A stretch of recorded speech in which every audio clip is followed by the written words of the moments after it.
I'll never forget my first experience with an Oddworld game. Soon after the release of Abe's Oddysee in 1997, I found myself sat huddled around an old PC monitor with a friend as we watched the opening cutscene open-mouthed. FMV cutscenes in video games were still fairly new at the time, at least to a console gamer like myself, and I was completely transfixed by the richly detailed world and cinematic quality storytelling. As the lovable and reluctant Abe clumsily escapes the brutal industrial factory environments of Rupture Farms and makes his way through the beautiful but deadly wilds of the Oddworld, I was constantly in awe of the incredible art design. As we played through the game, the locations and characters filled me with a sense of intrigue and wonder only previously matched by the Donkey Kong Country trilogy. Furthermore, the 13-year-old me was blown away by the fact that there was a dedicated fart button. Truly, gaming had reached a new peak. Soon after, I picked up the game for my PlayStation, and my love for the series has never waned since. The Oddworld series is undoubtedly best known for its PlayStation and Xbox titles, so it may come as a surprise to some to learn that there have also been 3 lesser known titles released onto Nintendo handhelds over the years. The first of these was simply titled Oddworld Adventures.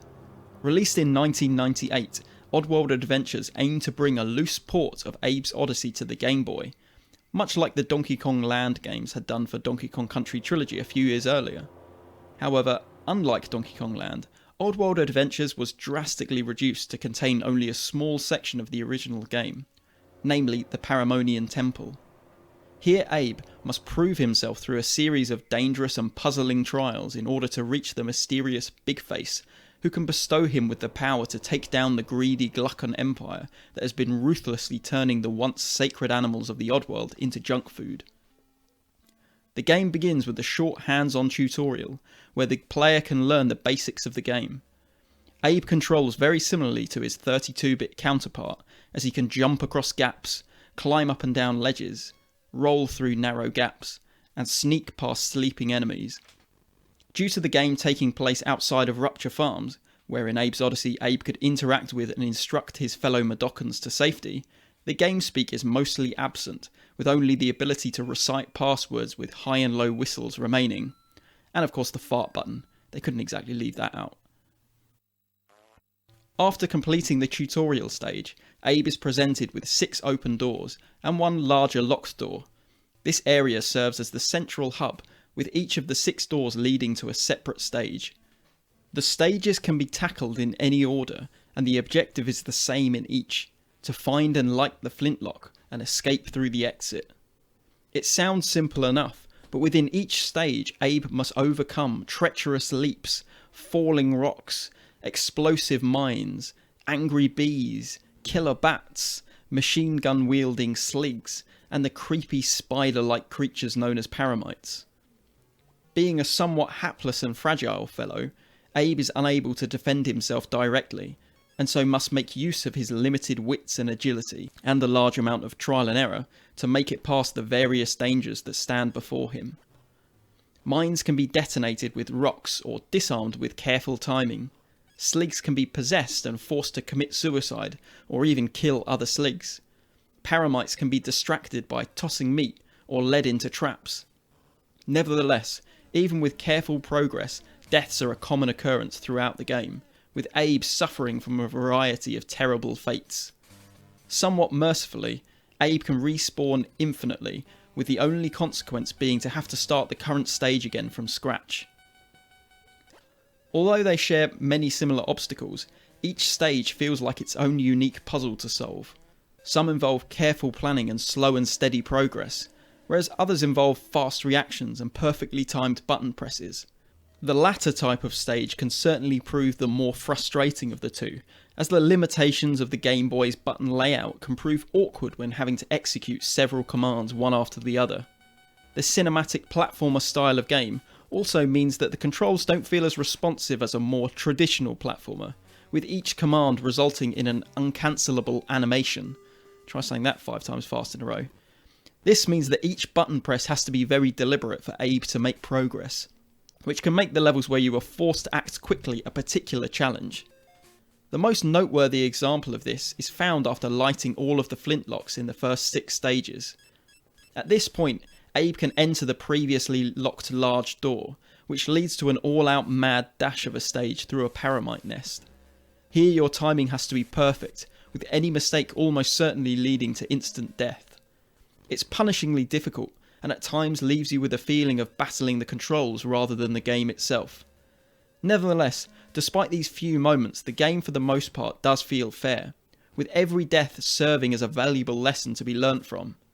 It also makes the eventual perfect run incredibly satisfying to pull off when it finally does happen. The graphics are fairly basic, even for a Game Boy game, with very little in the way of detail in the environments. The empty backgrounds and boring rock faces are certainly a far cry from the gorgeously detailed environments seen in Abe's Odyssey.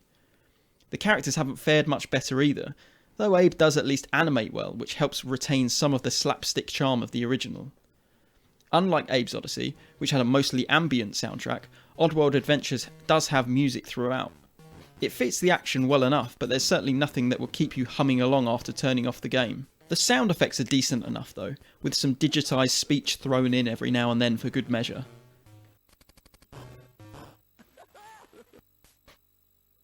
Overall, Oddworld Adventures is a difficult game to definitively review.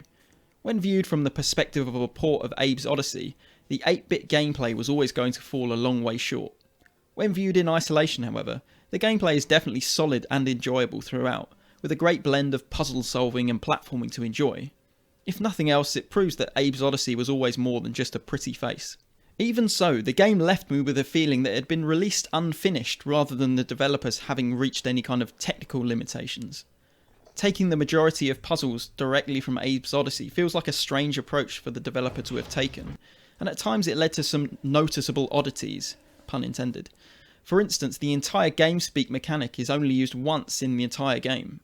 This feels particularly strange as I can't think of another game that has an entire mechanic dedicated to such a brief one-off situation. As such, the game can feel more like a tech demo than anything.